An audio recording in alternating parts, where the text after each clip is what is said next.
Susana Bejarano es analista política, la tenemos al otro lado de la línea telemática. Hola Susana, buenos días. Hola Ramón, buenos días, qué gusto estar contigo en tu programa y con tu público. Hace un instante Amílcar Barral me definía a Edman Lara, vicepresidente del Estado, como un Evo Morales de ojos verdes, que no sé si usted está de acuerdo con este tipo de afirmación, que a mí me parece un tanto exagerada dentro de todo lo que estamos viviendo. Susana. Completamente exagerada. Yo creo que Edman Lara, digamos, es un político distinto, más bien, totalmente distinto a Evo Morales. Es un político que se construye en el TikTok, no es un político que se construye en la organización social, etcétera, ¿no? Pero yo creo que esta línea de asemejar a Evo Morales con Edman Lara es sustituir el enemigo público, ¿te das cuenta? ¿No? Es decir, una vez Evo fuera de las elecciones, ¿no es cierto? Una vez el MAS fuera de las elecciones, una vez fuera eso del escenario político, ¿dónde está el enemigo? Entonces, es preciso tener, digamos, la construcción de un nuevo personaje, ¿no es cierto? Que sea el que impida la gobernabilidad, que sea... Y hay además algunos gestos que uno los ve, al decirlo menos, clasistas, alrededor, digamos, de las impugnaciones que se hacen a Lara, que por supuesto, ¿no? Aquí nadie va a decir lo contrario, ¿no? Lara nos da mucho material todos los días, efectivamente. Pero Ciertamente. evidentemente, ¿no es cierto? Yo creo que el material que entrega Lara todos los días tiene que ver, está inscrita en un contexto político más que en un contexto psicológico como intentan apuntar de manera sistemática. Lara hace poco ha ganado las elecciones junto a Rodrigo Paz, y el día que se posesionaban como presidente y vicepresidente del país, ya habían gestos, ¿no es cierto?, de apartar a Lara, que se profundizaron en las 2 semanas siguientes. Entonces, evidentemente, digamos, el poder tiene que ver con reproducción del poder, ¿no es cierto? Y Lara, que ha sido un personaje que ha recolectado votos, que ha logrado, digamos, consolidarse como la renovación del sistema político y además como el nuevo, digamos, foco de estudio y qué sé yo, y que irrumpe en el sistema político como el verdadero outsider, que nosotros creíamos que en Bolivia eso era muy difícil de componer, pues ese es Edman Lara, ¿no es cierto? Entonces, como este personaje, ¿no es cierto?, nos cuesta más explicarlo, nos cuesta más poner, es más fácil decirle loco.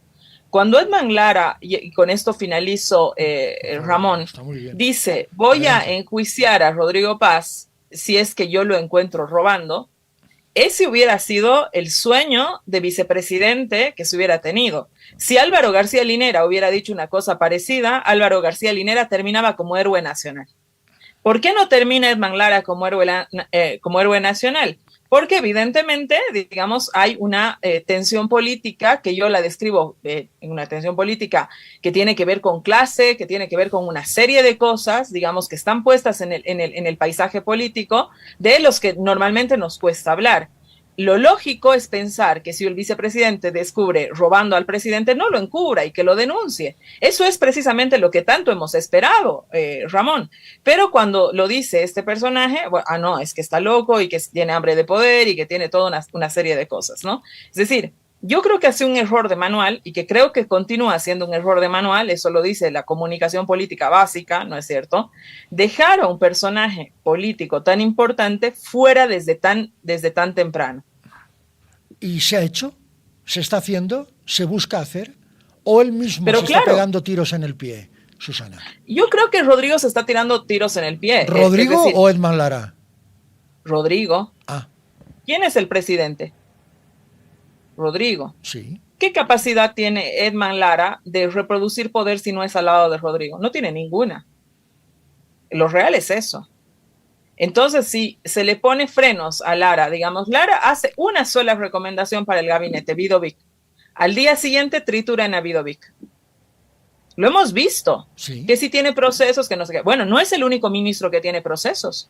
No era el único ministro que tiene procesos. Y tú me dirás, bueno, pero es el de justicia. Y bueno, los otros ministerios son igual de importantes. Son igual de Sí, sí. importantes. Si vamos a hablar de que ningún ministro tiene que tener procesos, pues es ninguno.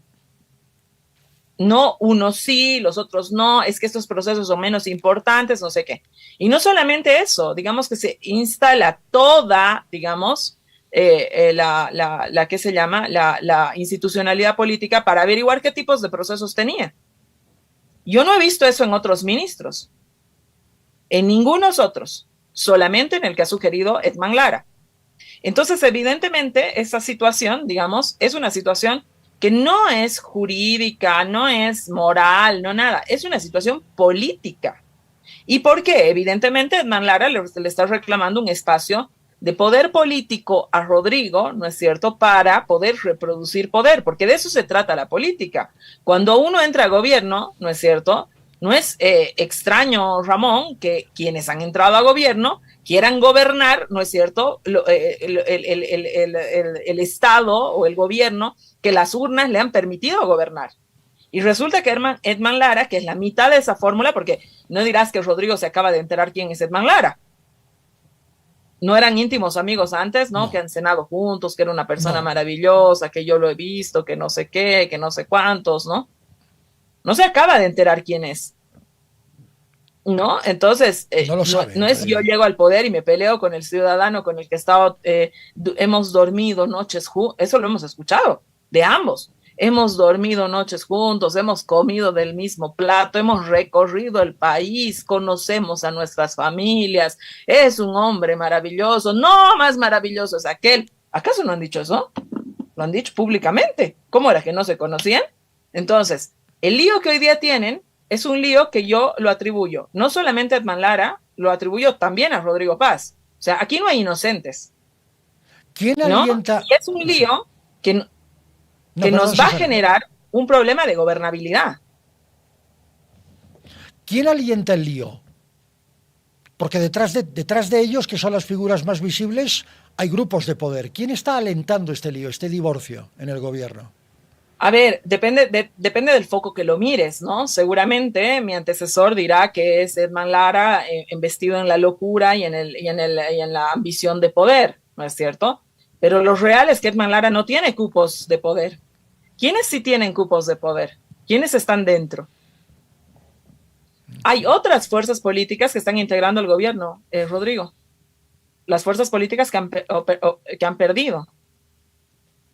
Sí, claro. Ramón, eso es así. Ahora tú me dices que no es un gobierno de sectores, como había dicho Rodrigo, que la meritocracia y no sé qué. Es falso. Hay sectores representativos de la CAO, sectores representativos del sector agropecuario en gabinete, ministros de Estado. Entonces no se puede decir, se ha tomado la decisión, y esto es una decisión que el presidente toma, digamos, yo me imagino que según, digamos, cierto tipo de criterios que tendrá, pero finalmente es una decisión propia suya y es una decisión, al ser propia, es arbitraria. Deja fuera ciertos sectores e integra a otros. ¿Y quién tiene la capacidad de integrar esos sectores en el Ejecutivo, que es en el espacio donde se reproduce el poder? De mejor manera, a través de puestos, a través de una serie de cosas, a través de políticas públicas, etc. No es Edman Lara, es Rodrigo Paz. Ahora, Edman Lara, por supuesto, tampoco es inocente, nos da material todos los días, es decir, yo llamaría por teléfono a Rodrigo, aunque él dice que no le contesta el teléfono, ¿no es cierto? Efectivamente, ¿no? Pero aquí no hay víctimas, aquí no hay un pobrecito presidente atacado por el loquito, es que eso no es real. Aunque lo quieras poner digamos, en agenda así, es que eso no es real. Aquí el problema está en que la agenda marca un objetivo determinado, que es sacar al país, al menos parcialmente, de la crisis económica. Y este tipo de desajustes en el gobierno demuestran justamente todo lo contrario, Susana, valga la redundancia. Es decir, demuestran que no hay solidez, que todo aquello fue demasiado apresurado e incluso ficticio, y que desde la ficción no se puede gobernar la realidad. Correcto. No lo puedes haber dicho mejor. Cuando tú tienes una agenda, porque vamos, sí, estamos a 2 semanas efectivamente de gobierno, claro, y uno dirá que esto es poco.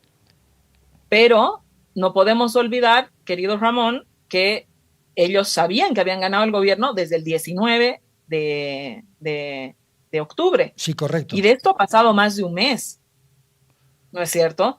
Que se suponía además, ¿no es cierto? Y que el ministro de Economía alguna vez lo dijo, No es posible que alguien entre al ministerio sin darse cuenta de las cosas que están pasando ahora y sin tener una información clara. Bueno, él sacó un artículo el otro día que ni siquiera menciona la palabra crisis. Entonces tú dices, bueno, ¿qué ha pasado aquí? ¿No es cierto? Es decir, tenían un tiempo que yo sé que es corto, etcétera, ¿no es cierto? Pero un gobierno que ganan porque apremian las cosas y porque prometen un cambio, ¿no es cierto? Entonces eso es lo que está esperando la gente. ¿Y cuál es la respuesta? Primero, no solamente la pelea interna, que esto es lo que está en agenda, pero luego lo más profundo, querido Ramón. Sí, por supuesto. Sacan un decreto de reorganización del Estado y un decreto que tú dices, realmente no saben cómo se organiza el Estado, ¿no? Le quitan jerarquía al Ministerio de Medio Ambiente cuando hoy día el diálogo internacional del problema internacional más grande que se tiene es el cambio climático. Y se lo dan a los agropecuarios, que son, según estudios de Oxfam presentados el año pasado, el sector que más quema. Pues esto es una realidad, ¿no? No estamos hablando de, ay, qué malos que son, le están diciendo hacia el gobierno que feo, no. La otra realidad, querido Ramón, sí, es que mientras intervienen oficinas que no les competen, que luego dicen, bueno, aquí vamos a reordenar y no sé qué cuestiones, ¿no? El pan está a punto de subir. Mientras dicen que van a crear comisiones, que a mí me ha parecido, digamos, el tema de crear una comisión para saber dónde ha ido a parar la renta petrolera, a mí me ha parecido fantástico. Las comisiones de la verdad, ¿no? Que además se extienden a otros ámbitos, como el Fondo Indígena, Intel, como el Fondo Indígena. BOA, entonces, etcétera. O creas una gran comisión de la verdad, ¿no es cierto? Y no te detienes a hacer comisioncitas, porque eso distrae la atención. Tú no puedes gobernar un gobierno en función a lo que ha pasado atrás. Tú tienes hoy día una crisis. Hoy día el panadero te dice que te va a subir el precio del pan si no lo sigues subvencionando. Hoy día hay inflación. Dicen, hemos detenido el precio del dólar. ¿Hasta cuándo? Es una cosa pírrica porque no hay una inyección de dólares al país. No, todavía no. Pondremos el todavía. No hay una inyección de dólares al país en este momento, ¿no es cierto? Por lo tanto, es una situación pírrica. ¿Qué ha pasado con el tema de los créditos del diésel y la gasolina? Hemos regularizado. Bueno, quienes nos proveen el diésel y la gasolina, al ser un nuevo gobierno, hay una renovación de confianza. Pero no es que han pagado, no es que han hecho una cuestión distinta, etcétera. De hecho, el ministro de la Presidencia, que tantos bombos y platillos con el famoso señor, ¿no es cierto? Nos ha anunciado que el plan económico lo va a tener para marzo, después de saltar en las comparsas, me imagino, después de saltar en el carnaval. Es lo previsible. Bolivia se detiene a partir de mediados de diciembre, Susana.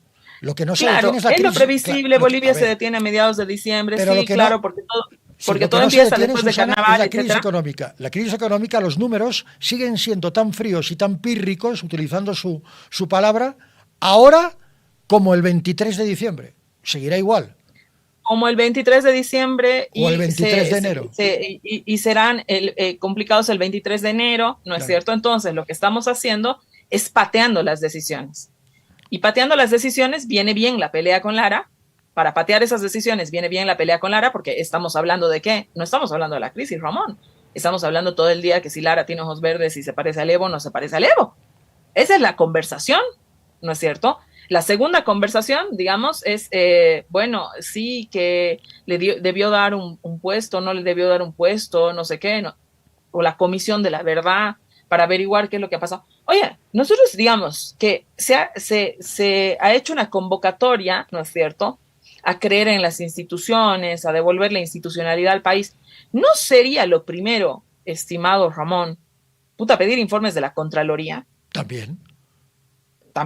¿No es cierto? ¿No es la Contraloría acaso la encargada, no es cierto, de advertirte cuando existe algún problema financiero en el país? Por ejemplo, para darles datos, ha sido la Contraloría del Estado la que en el año 2016, finales del año 2015, ha advertido el problema del Fondo Indígena. Es que no lo ha hecho la oposición.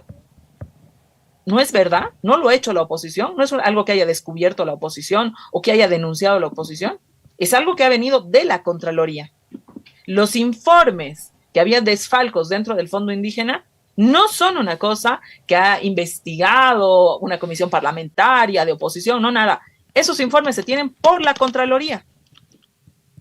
Entonces, está bien que nosotros hablemos de institucionalidad y de recuperar y de la necesidad de comisiones y toda aquella cuestión. Pidan pues informes a la Contraloría, lo primero, antes de, digamos, perder el tiempo, un tiempo que hoy día representa oro para la ciudadanía, ¿no es cierto?, en crear comisiones de esto o en hacer shows de intervenciones a oficinas, etcétera.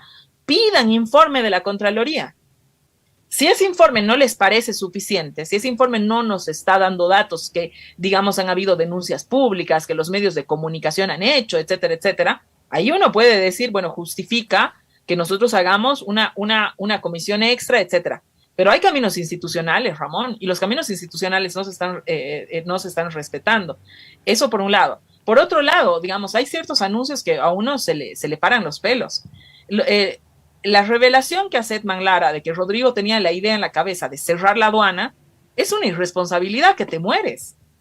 Pero luego, no solamente aquello, digamos, ¿no? De dejar la aduana en manos privadas. ¿Cómo es esto? ¿Cómo es esto? O sea, no es la aduana lo que molesta es que la administre el Estado. ¿Cómo es esto? Las fronteras, ¿a cargo de quién tienen que estar? ¿Para qué existen entonces los militares? Entonces deberíamos prescindir del ejército, contratar una empresa y punto, se acabó la historia. ¿O no?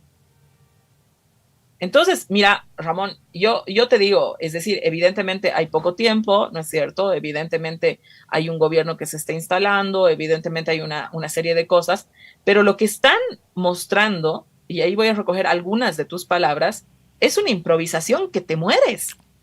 Y ni siquiera aquellos personajes que han sido cooptados de otras fuerzas políticas perdedoras, y ahí Edman Lara no se equivoca, ¿no es cierto?, de otras fuerzas perdedoras que supuestamente porque eran unas lumbreras, es que no están dando la talla. Es que no están dando la talla. Y no están dando la talla porque no les interesa darla, porque hay intereses detrás de todo esto, sectarios sobre todo, o porque no están simplemente capacitados para un reto de esta magnitud. Mira, es que venimos de 20 años más o menos, Susana, y lo que quedó es lo que se está relevando ahora.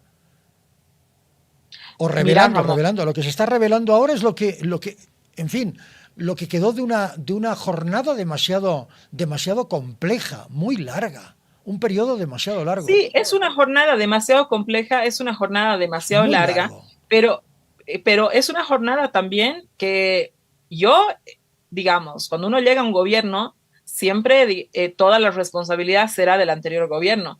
El gobierno del MAS no es un gobierno, el largo periodo del MAS, y ahora le han puesto sombra y no sé qué, no es un gobierno de solamente sombras, Ramón, que las ha tenido, por supuesto, pero la gente no es loca. ¿Por qué votaba por el MAS? O sea, nos hemos olvidado que el MAS ganaba con más del 60% de las elecciones. Nos hemos olvidado que los 2/3 que se le daba al MAS lo daba el voto popular. Nos hemos olvidado que Evo tenía aprobaciones por encima del 60%, que ministros, podemos decir la lista de ministros, tenían aprobaciones entre el 50 y el 70%. Eso es real y la gente no estaba loca, Ramón. No. Estaba. La gente lo que estaba tranquila porque tenía dinero. Estaba tranquila porque tenía dinero, ¿no es cierto? Ahora tú me dirás, sí, cuando dicen, se han robado 15 mil millones de dólares, claro, o sea, tú dices, bueno, si es que esa cifra es real, entonces hay que hacer una denuncia al mundo, porque nunca ha habido un robo del Estado, ¿no es cierto?, a su población de tal magnitud. Porque una cosa, y eso lo decía Gonzalo Colque en un post que me parecía absolutamente acertado, pones cifras tan grandes, fantasmagóricas, etcétera, que dejan de parecer reales y empiezas a parecer, digamos, una persona poco creíble por el tema del manejo absurdo de los datos. El robo más grande de Latinoamérica, ¿no es cierto?, que ha involucrado a varios países, ha sido Odebrecht. Correcto. 2.000 millones de dólares. ¿Cómo es que en Bolivia algo le tocó al gobierno millones de dólares y nadie se ha dado cuenta? Es que lo de Odebrecht también, ya que estamos creando comisiones, debería verse también una comisión de Odebrecht y los vínculos que probablemente tenía con el gobierno de Evo en algún momento. Y los que tuvo abiertamente previo al gobierno de Evo. Correcto. Correcto, porque Correcto. algunos incluso Porque cuando se llegan, empezó a investigar eso, Susana, hubo mucha algunos, indignación colectiva. todo empieza en el gobierno de Carlos Mesa. Correcto. Es que hay que Y cuando decirlo. se empezó a investigar Los eso, primeros hubo, contratos ¿cómo de van a Odebrecht, investigar lo que claro, es una cuestión claro. política, Es no que, sé qué? Cuando sí, se sí. probó, que habían depósitos en cuentas. Y justo venían las elecciones. Y justo se cayó Evo. Sí. Pero esa es una cosa que, bien que lo mencionas, porque está pendiente. Es que está pendiente la en el país. una comisión de la verdad, lo comentamos aquí en este programa el viernes pasado, tiene que remontarse al inicio del problema, no a una parte del problema, creo yo. Correcto. Y es además, una comisión de la verdad. Sí, adelante, Susana. Una comisión de la verdad no puede ser una de comisioncitas. Es una gran comisión de la verdad para entender todo un proceso y para remontarse exactamente donde vos dices. Y además no solamente involucra, ¿no es cierto? Por eso es tan grande, digamos, el reto que se han puesto, pero parece que lo están reduciendo a una cosa que ya va a ser chistosa, ¿no? No, chistosa involucra no. Estado Nacional, Gobierno Nacional. Involucra gobiernos subnacionales, dígase gobernaciones y municipios. Involucra universidades. Involucra todo el sector público. Porque cuando nosotros, tú y yo somos tarijeños, Ramón, sí, hablamos de qué ha pasado con el dinero de los hidrocarburos, ¿no es cierto? En mi condición de tarijeña, a mí me interesa saber qué ha pasado con el dinero de los hidrocarburos que han ido a Tarija. Por supuesto. Tarija ha sido el departamento expoliado, con mayor cantidad de recursos recibidos por concepto de hidrocarburos que ha habido en el país. Pero si esto empieza en el acuerdo patriótico, vamos a ver, el PIB per cápita más alto que existía en Latinoamérica. Susana, ¿esto empieza en el acuerdo patriótico, sí o no? Bueno, con la ley. Bueno, pues a ver, bueno, con la ley. Decir, vale, sí, por supuesto. Bueno, con la ley, si tú vas a ser, digamos, muy riguroso, ¿no es cierto? Perfecto. Pero si quieres averiguar solamente desde el periodo del MAS y por qué no sé qué, bueno, vámonos al día del decreto de nacionalización, 1 de mayo del 2006, correcto, parte del cumplimiento de la agenda de octubre. ¿Qué ha pasado con ese dinero hasta la fecha? Perfecto. ¿Qué ha pasado con ese dinero? Y ese dinero más o menos son 55,000 millones de dólares en renta petrolera que se ha recibido hasta el año pasado. Absolutamente. Ahí los números encajan. Bien. 70% dicen algunos informes, 50% dicen otros, se han ido, ¿no es cierto?, a gobernaciones, municipios y universidades. ¿Sí? Sí. Entonces, cuando nosotros hablamos de averiguar qué ha pasado con el dinero del gas, ¿no es cierto?, tenemos que saber qué ha pasado con todo el dinero del gas. Para eso está la Comisión de la Verdad, en teoría. Para eso está la Comisión de la Verdad. Cuando tú hablas, digamos, de un dinero del gas que se ha ido a universidades, ¿no es cierto?, nosotros hemos visto, tú lo has cubierto, Ramón, en este mismo programa. Sí. Temas de corrupción dentro de las universidades, bastantes, salarios altísimos, totalmente, de personal, digamos, de personal de secretaría o de personal, digamos... es que, Susana, el punto no es un gobierno, el problema es un Estado, no un gobierno, correcto, es un Estado, es un correcto, sistema que es decadente y que está caduco. Ese es el problema. Correcto. Entonces estamos hablando de una cosa que no ha sido administrada por una fuerza política. Y cuando hablamos de la gobernación, y que yo la pregunto, ¿no?, las distintas gobernaciones de Tarija, ¿no es cierto?, no han sido administradas por una fuerza política. Y alcaldías. Y ahí nosotros en el pueblo sabemos quiénes se han metido plata al bolsillo. Y alcaldías, ya que estamos. Y estamos hablando también de alcaldías que han recibido muchísimo dinero. Por ejemplo, la alcaldía de Santa Cruz.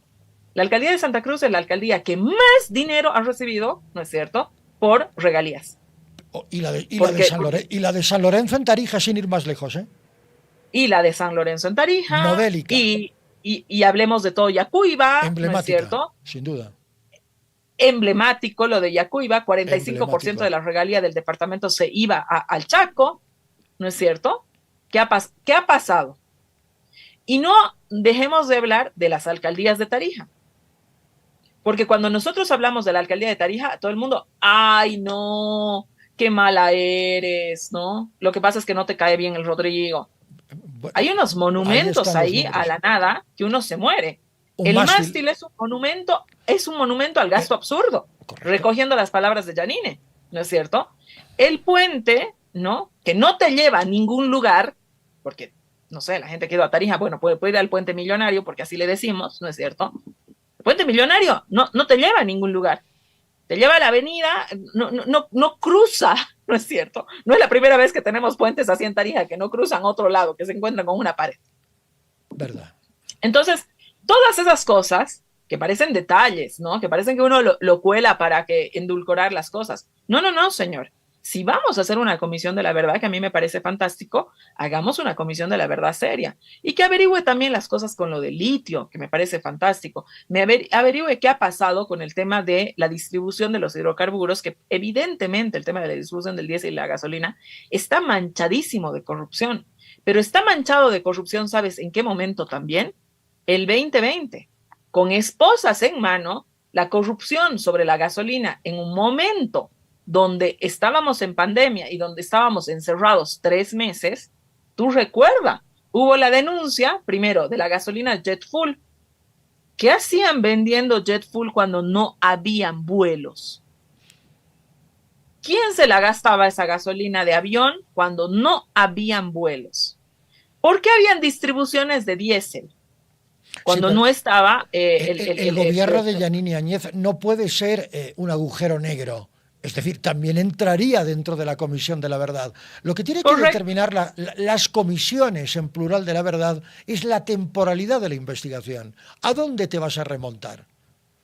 ¿Y a dónde quieres llegar? Si no, es que esto va a empezar a... tenemos que definir el tiempo y ahora vamos a marzo. No, mejor en abril, no, mejor en mayo. Y así vas a dilatar el tiempo tanto, que al final no va a quedar en nada la investigación de la Comisión de la Verdad. Va a pasar igual que la Comisión de la Verdad para determinar los casos de delitos de lesa humanidad durante la dictadura. Y esto se creó en el gobierno de Evo Morales. Esta comisión específica no ha servido de casi nada, por no decir de nada. No ha servido de casi nada. Como la iniciativa de crear la Comisión de la Verdad para estudiar qué había pasado con los crímenes, digamos, cometidos de los curas pederastas contra los niños. Por ejemplo, tal cosa tampoco se dio porque no sé qué, no sé cuántos, y ahora olvídate, esto nunca se va a dar, ¿no es cierto? Y se anunció con bombo y platillo, con bombos y platillos esa comisión de la verdad. Con bombos y platillos, pero ahí tenías 2 piezas clave que no te iban a dejar, digamos, tenías un ministro de Justicia que aunque salía en los medios de comunicación, etcétera, Iván Lima, trancaba todo en favor de la iglesia, ¿no es cierto? Aunque salía en los medios de comunicación a decir todo el rollazo, ¿no es cierto? Y ahora tampoco lo vas a tener, porque uno de los defensores de la pederastía, ¿no? Es ministro de defensa. Uno de los abogados defensores es ministro de defensa. Cuando le hacen el desagravio a Amparo Vallivian o Amparo Carvajal. Porque la señora y los derechos humanos y toda la cuestión, ya está un ratito con los derechos humanos, porque la señora textualmente dijo, ¿por qué denuncian después de 50 años? Entonces, ahí hay unas distorsiones cuando hablamos de derechos humanos y unas distorsiones, ¿no? De estas cosas que están pasando mucho en comunicación, Ramón, y que seguramente tú también las lees mucho, ¿no? ¿Cuál es la verdad? ¿Cómo cuál es la verdad? La verdad. ¿Cómo cuál es la verdad? Es relativo. Abra la ventana, ¿está lloviendo o no está lloviendo? Esa es la verdad. Claro, facto. No, depende desde el punto de vista que lo veas, depende. Por favor, ¿no es cierto? Yo, de verdad, es decir, es una cosa que uno dice, bueno, si vamos a construir cada quien nuestras verdades, es decir, estamos fregados. Una cosa son las retóricas, ¿no es cierto? Una cosa son todo aquello, pero si se quiere construir una comisión de la verdad, ¿no es cierto? A lo que tiene que apuntarse es a la verdad. ¿Y qué es la verdad? Los hechos. Luego tú, sobre los hechos, puedes construir narrativas, pero esos que constituyan la Comisión de la Verdad tienen que ser lo suficientemente capaces, ¿no es cierto?, de alejarse de las narrativas, de alejarse de construir narrativas, porque son funcionales a un proyecto político, a un momento político, ¿no es cierto? Y contarnos los hechos. Ojalá esto se pueda, Ramón, y no sean cantos, digamos, cantos de sirena, ¿no? Que estén ayudando a salir de un momento de crisis sobre el cual aparentemente no saben qué hacer, ¿no? Entonces los anuncios cotidianos son la pelea con Lara, ¿no es cierto?, que nos distraen. Los segundos anuncios son las comisiones de las verdades, que un gobierno que va a gobernar mirando el retrovisor, ¿y para qué? ¿No es cierto? Y lo tercero que apremia es, tienes unos panaderos que dicen, bueno, señor, mire, yo le voy a subir el precio del pan, aquí va a empezar a contar un peso. Y no solo panaderos. Y no solo panaderos, que hay sectores productivos que pero están... o sea, la información del día es el panadero, ¿no es cierto? Entonces, bueno, vamos a hablar a la información del día. Y aquellos sectores... Yo espero... Adelante, Susana, perdón. Yo espero, te lo digo sinceramente, que tengan la capacidad, que podamos como país tener la capacidad. Está bien que como narrativa estos 20 años que nos han hecho, que no sé qué. A ver, han sido 20 años en los cuales la gente ha votado por esos gobiernos y estaba en una situación estable. El gobierno del MAS no son solamente sombras. Eso sería una injusticia señalarlo. No son solamente sombras. Han habido luces y han habido muchas luces, y por eso la gente votaba por el gobierno del MAS. Lo tercero que te diría, ¿no es cierto? Estas elecciones se ganan con un proyecto político muy cercano a lo que tenía el proyecto político del MAS. Cuando tú revisas el proyecto político que estaba presentando Eduardo del Castillo y revisas el proyecto político que nos presentó el señor Rodrigo Paz, por el cual ganó las elecciones, vaya tú a encontrar muchas diferencias, querido Ramón. Encuentra tú las 7 diferencias. Te reto. No son demasiadas. Es decir, vamos a ver, si ha habido un recopilador de programas, ha sido el Partido Demócrata Cristiano, de un lado y de otro, lo que podía, porque no tenía ni siquiera una mínima articulación partidaria. Esto es un facto, es un hecho. Es un partido Frankenstein que se construyó en función de un poquito de aquí, un poquito de allá, toda la coctelera, y lo que hay es lo que estamos viendo. Si no, no se entendería la presencia, por ejemplo, en el área de economía, de 2 elementos claves y fundamentales para entender el gobierno actual, José Gabriel Espinosa y José Luis Lupo. Yo esto lo tengo muy claro, pero clarísimo. Pero que evidentemente el voto, o buena parte del voto nacional popular, no necesariamente masista, se trasladó al Partido Demócrata Cristiano. Basta ver los números, las cifras de los escrutinios, que son muy, muy claras y muy evidentes, Susana. Eso, correcto. Pero no, eso es así. Pero eso es así. Ya está bien. Que se ha trasladado. Ahora tú dices, Pero, bueno, ¿y detrás de qué proyecto político? Cuando Edman Lara, ¿no es cierto? No había pon el dedo en la llaga. Proyecto político. No existe proyecto político. Espera, pon el dedo en la llaga y te dice, nosotros hemos prometido esto, aquello. No es una cuestión inocente. Estás recordando cómo han ganado el voto. Claro. Ya está, ¿no es cierto? Y ahora, la gente que se desgarra las vestiduras y dice, ay, no puede ser este señor Lara, no sé cuántos, no sé qué. Era una gente que ha votado por la antítesis de esas propuestas, que eran las de Tuto. No, y es gente que ha votado también contra Tuto. Ya está, pero... Y contra su candidato JP Velasco, perfecto, también pero contra las ellos propuestas dos. distintas a las que te apunta Edman Lara han perdido la elección, no han ganado. ¿Cómo? Perdón, este concepto último. Las propuestas distintas a las que hoy día te apunta Edman Lara no han ganado, han perdido la elección. Rodrigo Paz y Edman Lara, con esas propuestas, ganan la elección. Sí. Yo coincido contigo. Frankenstein, en las elecciones uno dice, como dice una cosa, dice otra. Sí. En incluso campaña todo vale. A un Tuto diciendo, ay, bueno, yo también voy a nacionalizar los chutos, qué bonitos que son, sí, una injusticia total, digamos, ¿no? Y está, uno en campaña, como dice una cosa, dice otra. Claro. Pero entre las muchas cosas que se han dicho, ¿no es cierto? El proyecto Rodrigo Edman, ¿no es cierto? Gana con unas cosas que son distintas a las de Tuto. Y que resulta que hoy día se está gobernando casi con el plan de gobierno de Tuto. Claro. Y entonces es normal que haya una reacción. Sí, pero también sería mucho más normal y coherente apuntar a la prudencia en vez del ataque tan descarnado. Pero bueno, cada uno es como es un tema de personalidad y yo no voy a entrar. Correcto. Pero Yo la coincido ahí investidura contigo. del Por eso te decía, vicepresidente es la Edman investidura Lara, del vicepresidente, Susana, ya está. yo coincido ahí contigo. Edman Lara nos da material todos los días. Por supuesto. Pero, Prudencia, le voy a poner el pero acá, nada más. ¿no? Yo creo que Rodrigo Paz comete un error de manual, ¿no es cierto?, al quitarle esta posibilidad de ingreso, ¿no?, al gobierno a Edman Lara. Edman Lara no ha ingresado al gobierno. ¿Y cómo? Tú me dices, ¿por qué no ingresa? Lo claro es Vidovic. Sí, claro. O sea, Edman Lara llega con Rodrigo Paz para gobernar juntos, con una promesa, querido Ramón, y ya estás con tu otro invitado, así que ya... No, tranquila, está bien. Con una promesa. Reformamos, la promesa central que ellos tienen es, aquí se acabó la corrupción, hay que hacer una renovación de la justicia, la institución policial es digamos, no sé, pues un lugar donde se enquistan criminales, ¿no es cierto? Lo han dicho así, con esa claridad, ¿no? Y eso hay que transformarlo, ¿no? Cobran coimita por aquí, en la aduana lo que hacen es cobrarte coima, por eso queremos cerrar la aduana para que ya no hayan esos procesos. Es decir, el centro de esa campaña, Ramón, el corazón de esa campaña ha sido la transformación del Estado para evitar la corrupción.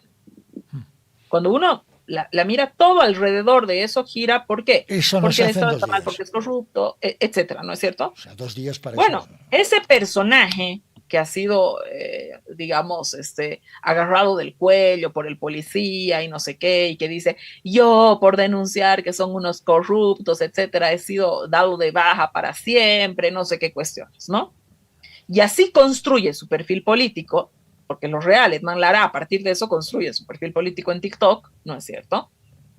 Llega al gobierno y evidentemente, para cumplir lo que este señor venía prometiendo hace 2 años atrás en su TikTok, necesita cierto tipo de elementos, ¿no?, para cumplir esa promesa electoral. Bien, esos elementos son ¿qué? ¿No? Tener una digamos, posibilidad, ¿no?, de echar mano del Ministerio de Justicia, de echar mano de las decisiones dentro del Ministerio de Gobierno, ¿no es cierto? Y es precisamente donde se lo ha dejado fuera. Y eso es una realidad, estimado Ramón. Claro. Entonces, cuando tú dices, bueno, ¿qué es lo que pasa? Quizás él debería endulcorar las cosas. Yo te digo, digamos, que hay unos errores de manual de inicio, ¿no? Que esto lo dice cualquier manual de comunicación política, no solamente en campaña, sino también en gobierno. Tienes que sedimentar lo primero que prometiste. Y ahí no está lo primero que prometiste. Lo primero que prometiste fue dejar al Estado boliviano sin corrupción. Y las bases, los pilares para dejar al Estado boliviano sin corrupción, no las estás sedimentando. Más aún cuando tenías un personaje, digamos, que encumbraba y encarnaba, digamos, esa demanda, que evidentemente es una demanda que nos resuena bien a todos, ¿no? Si a mí me dicen, oye, ya no va a haber corrupción en Bolivia, bien, pues que no haya corrupción, oye, vamos a cambiar esto, muy bien, vamos a cambiar eso. Eso es lo que se tiene que hacer. ¿A quién le gusta que le cobren coimas de nada? Yo la idea del personaje la compro hasta cierto punto, pero cuando el personaje supera a la persona, que es lo que estamos viendo, cuando estamos viendo que permanentemente se está pegando tiros en el pie, haciendo una afirmación y acusando al presidente de mentir, ahí yo creo que está completamente desbordado. Y esta solvencia en la lucha anticorrupción lo que necesita es justamente eso, rigurosidad, seriedad, prudencia, mucha coherencia. Y Edman Lara demuestra todo lo contrario, Susana, para ir cerrando. Ese es el problema. El problema es él, no lo que representa. El problema es él. El continente, no el contenido. Ay, que le hemos perdido. Yo creo que ya... Ahí está. ¿Esta última parte? Ahí está. Adelante, Susana. Su micrófono. Se reconectó y el micrófono, muy rápidamente, por favor. Ahora sí. Sí. Bueno, sí, tienes razón en el apunte que haces. Yo creo que, digamos, una vez que eres elegido, digamos, una autoridad, quizás hay un comportamiento que se espera de esa autoridad. Correcto. Pero yo te digo que matizo esta opinión, ¿no es cierto?, señalando que hay un error de manual de parte del compañero de fórmula, que no es que se ha enterado quién es el personaje hoy día, ¿no es cierto? Rodrigo Paz viene haciendo campaña con Edman Lara, se han declarado los mejores amigos en algún momento, etcétera, etcétera. Y es Rodrigo Paz el que tiene la posibilidad de abrirle espacio a Edman Lara, no es al revés. No es Edman Lara el que le está cerrando la puerta en la cara a Rodrigo, es Rodrigo el que le cierra la puerta en la cara a Edman Lara. Y me parece importante apuntar esa diferencia, ¿no es cierto? Porque esa diferencia ya viene, y contigo hemos analizado en algún momento el discurso de inauguración, sí, ¿no? Sí. Ya viene puesta desde antes de la investidura. Cuando Edman Lara dice, oye, ojo, no me están contestando el teléfono, ¿no? Y había una señal ahí de que algo estaba pasando. Lo segundo, cuando Rodrigo recibe la noticia de la victoria y le toca dar un discurso, ¿no es cierto?, él lanza un mensaje que no solamente, digamos, con la intención de que te distancie del MAS, sino marcando cómo iban a hacer las cosas. Él dice una cosa que me parece fundamental analizarla, ¿no es cierto?, sí, de inicio. Dice, a los asambleístas departamentales a los asambleístas elegidos son asambleístas de Bolivia, no del PDC. Ya. ¿No es cierto? Quitándole fuerza. Y lo segundo, yo no me voy a meter en la asamblea. Tampoco me voy a meter en el órgano judicial, ¿no?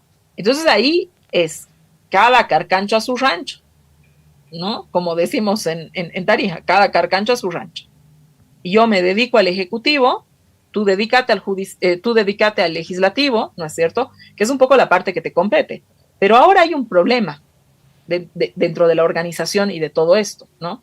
Tú tienes un puente marcado por la Constitución Política del Estado, que es el vicepresidente.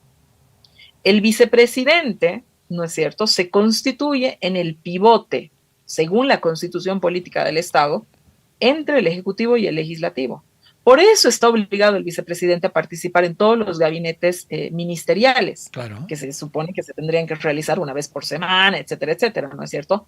¿Por qué está obligado a esto? Porque se supone, se concibe, ¿no es cierto?, que la estabilidad está dada, ¿no?, en la medida que el Ejecutivo pueda tener una conversación con el Legislativo. Y esa conversación se hace a través del vicepresidente. Pero, no a través del Ministerio de Coordinación ni nada de aquello. Pero con interlocutores válidos, no con interlocutores que se descalifican permanentemente.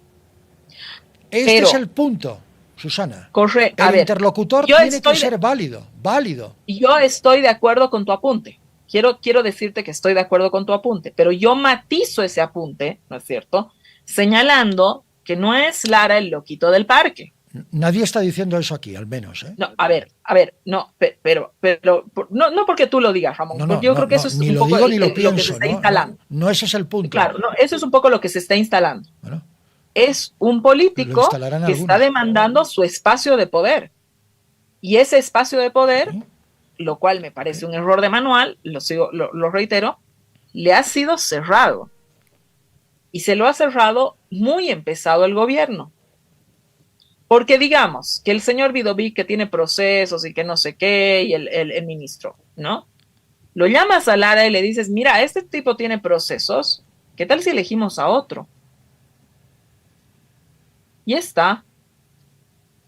¿No te parece, Ramón? Claro, pero eso sería si hubiera una comunicación fluida entre ambos, lo cual no existe. No existe comunicación.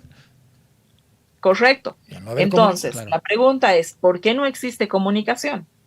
Lara ha denunciado mucho antes de la investidura, y esto es bueno apuntarlo. No, lo sabemos. Que Rodrigo no le contestaba el teléfono. Sí. Ahora, claro, nosotros no sabemos por qué Rodrigo no le contestaba el teléfono. Por ahí Rodrigo ya está podrido de Lara, no lo sabemos, ¿entiendes? Creo que ya empezamos a ver, esta última parte, creo que empieza a tomar Claro, creo que podemos empezar a suponer algunas cosas. No, pero es que, bueno, es bastante claro que no. Es bastante claro que no. Cuando el Claro, presidente pero el dice problema este fin es de lo semana... mismo que tú dices. El problema está ahí. A mí me puede tener harta quien sea, pero resulta que la decisión de venir con ese quien sea ha sido mía. Y resulta además que hay un textito llamado Constitución Política del Estado Claro. que me manda a coordinar con el quien sea. Sí, señor. Le manda, pero también le exige que la parte demandada a coordinar responda a los intereses del demandante. Es decir, aquí es una cuestión de dos, no es una cuestión de uno solo. No, yo te lo digo, por eso te digo, que tú tienes razón en el apunte. Es que no. ¿No? Y que por ahí a mí me cuesta hablar con alguien que me tira un TikTok y me ha dicho mentiroso, claro, y toda aquella cuestión. Claro. Pero antes de llegar al mentiroso... No me extendía el teléfono, claro. No me atendían el teléfono. Claro, sí. Sí, ¿no? ya la cosa Entonces, viene mal. No, pero claro, ha ido subiendo, claro. se ha ido tratando de socapar lentamente, y el tiempo los ha acabado venciendo. No le daremos importancia. Al final ya uno se ha desmadrado y el otro ya no sabe qué hacer con el desmadre. Se está esperando un pronunciamiento oficial del gobierno hoy. Susana, muy breve, en un minuto. ¿Cuál cree usted que pueda llegar a ser este pronunciamiento oficial? Que lógicamente respaldará al presidente, no me cabe la menor duda. Bueno, respaldarán al presidente, pero yo no te voy a decir qué creo. No. ¿Sí? Adelante. Es que no espero que sea. De acuerdo. No espero que sea la consolidación de la ruptura entre el presidente y el vicepresidente. Espero que no sea eso. Yo me temo que sí. Porque si es eso, Ramón, sí, nos estamos metiendo, ¿no?, a un momento de ingobernabilidad muy complicado, en un momento de crisis, sí, del que supuestamente habíamos salido. La pelea entre Evo y Arce, lo hemos analizado aquí 1000 veces, ha tenido efectos directos en la gobernabilidad, por lo tanto, en la vida cotidiana de la gente. Si nosotros entramos a un gobierno que, de entrada, en el día 1, día 15, me dice, mira, ¿sabes qué? Estoy harto de este tipo, yo de aquel, ¿no es cierto? Y estamos peleados de entrada, ¿no? Nos están condenando a volver al escenario del que se supone que habíamos salido. Sí. Así de peligroso es. 9:05 a.m. Susana Bejarano, un abrazo y gracias. Abrazos, querido Ramón. Un gusto estar contigo siempre. No, un placer.